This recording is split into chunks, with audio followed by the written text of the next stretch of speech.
uma segunda pergunta, né, que fazem acerca da Trindade, ela está muito conectada à pessoa, principalmente à pessoa de Jesus, né? A segunda pergunta que veio para mim é: Jesus é Deus? Sim, Jesus é Deus. Mas ele é o Pai? Não, ele não é o Pai. Ele é o Filho. Ele é a segunda pessoa desse trino que é Pai, Filho e Espírito Santo, e os três sendo Deus. Então, onde a gente vê a expressão de que Jesus é Deus? Primeiro de tudo, João capítulo 1, versículo 1 é o mais claro de todos, eu acho que é o mais usado por todos os defensores da Trindade, que é: no princípio era o Verbo, e o Verbo estava com Deus, e o Verbo era Deus. O que eu vejo aí dentro deste versículo, né? No princípio, ou seja, no início de todas as coisas, lá na criação, era o Verbo, ou seja, a palavra, né? Deus, Jesus ali é a palavra. O Verbo estava com Deus, ou seja, eu tenho aqui uma referência de distinção.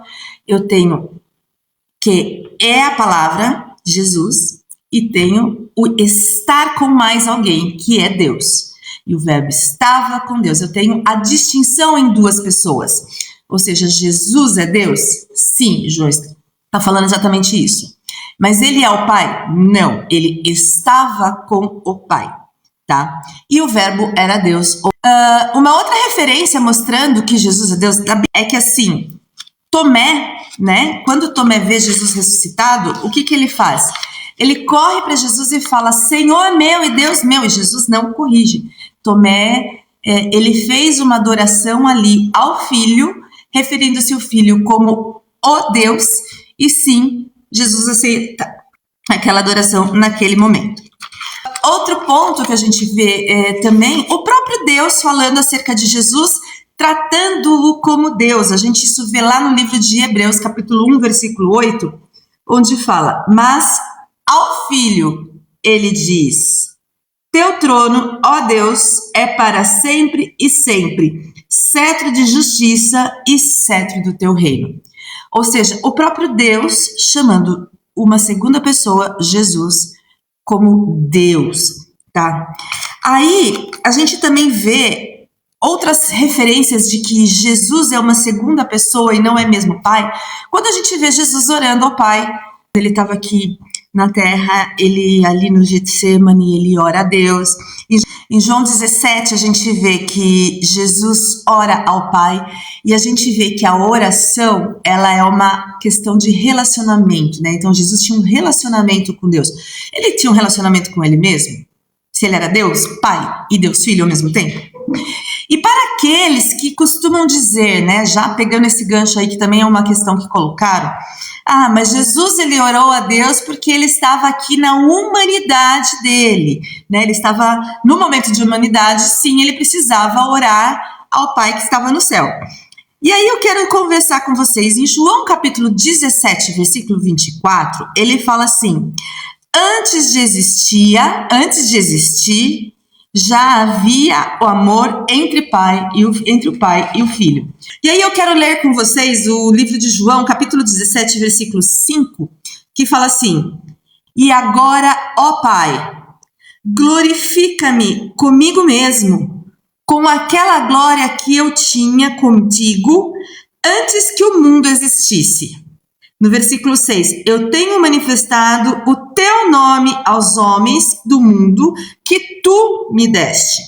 O que a gente vê aqui? É muito claro que Jesus, ele tinha uma relação com Deus muito antes que o mundo existisse. Está ali claro no versículo 5. Ou seja, Jesus ele não se retirava para orar somente por conta da humanidade dele, mas ele tinha uma relação com Deus antes mesmo que o mundo fosse criado, né? Como a gente vê aqui, a glória, glorifica-me contigo, com aquela glória que eu tinha contigo antes que o mundo existisse. Ou seja, Jesus está falando ali de algo que antes de todas as coisas ele já existia com Deus, ou seja, já eram duas pessoas, já tínhamos uma relação de duas pessoas. Enfim, eu acho que a gente pode fechar com dois textos bem importantes. O primeiro texto que eu quero fechar sobre o tema de Jesus é João 3, 16 e 17. Porque Deus amou o mundo de tal maneira que deu seu Filho unigênito. né? Para que todo aquele que nele crê não pereça, mas tenha vida eterna. Deus enviou seu Filho. Ou seja, aí o texto está mostrando que Deus, Pai, não enviou-se a si mesmo como homem, mas ele mandou o seu Filho. Ou seja, o Pai não é o Filho não é o Pai. São duas pessoas distintas que compõem uma única unidade. Eu gosto muito do pastor César Cavalcante, eu assisto bastante vídeos dele, onde ele fala assim, é uma unidade composta, é uma unidade, mas composta por mais membros, que seria o Filho e o Espírito Santo. Então, quando você vê essa unidade do Pai enviando o Filho e o Filho se submetendo à autoridade do Pai. Por fim, não menos importante, o último texto que eu compartilho com vocês é João 8, 17 e 18, que fala: na vossa lei está escrito que o testemunho de duas pessoas é verdadeiro.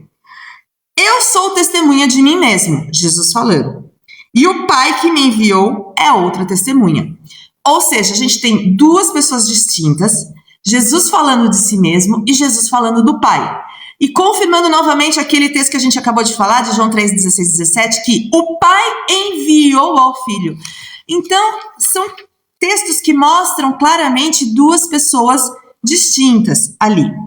Ele não se enviou a si mesmo para ser entregue, mas ele enviou ao seu único filho, o que já descarta a possibilidade dos dois serem uma única pessoa.